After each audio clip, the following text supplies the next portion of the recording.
আসসালামু আলাইকুম, আশা করি সবাই ভালো আছেন। এখন দেখতে পাচ্ছেন আমার হাতে যে ডিভাইসটি, এটি একটি অটো রিলে,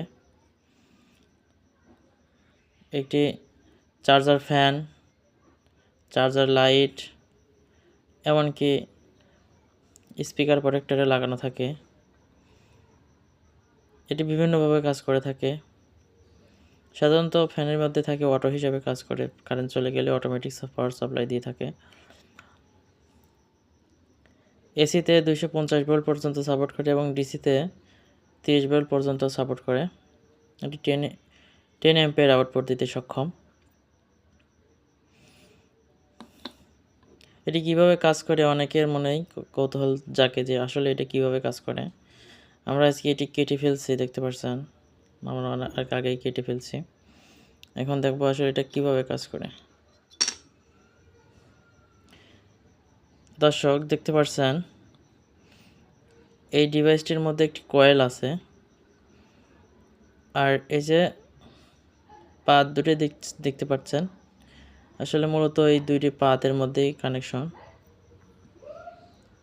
এই যে আমি যখন টিভিতে দেখবেন নড়াচড়া করবে,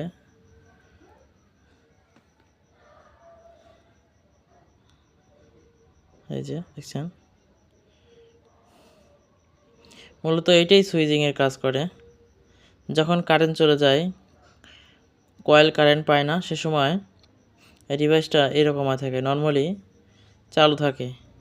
আর যখন কারেন্ট চলে আসে তখন সুইচিং এরকম টিপ দেয়, তখন চার্জার ফ্যান অথবা যে কোনো লাইট অথবা যে কোনো ডিভাইসকে ডিসকানেক্ট করে দেয়।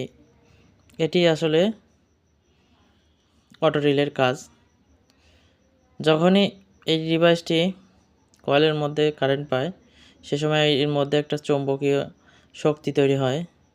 চৌম্বকীয় শক্তির কারণেই এই ডিভাইসটা এরকম অন হয়ে যায়। তখন চার্জার ফ্যান হোক আর যে কোনো ডিভাইস হোক, পাওয়ার সাপ্লাই ডিসকানেক্ট করে দেয়। মূলত এভাবেই এই ডিভাইসটি কাজ করে। ধন্যবাদ সবাইকে এই ভিডিওটি দেখার জন্য।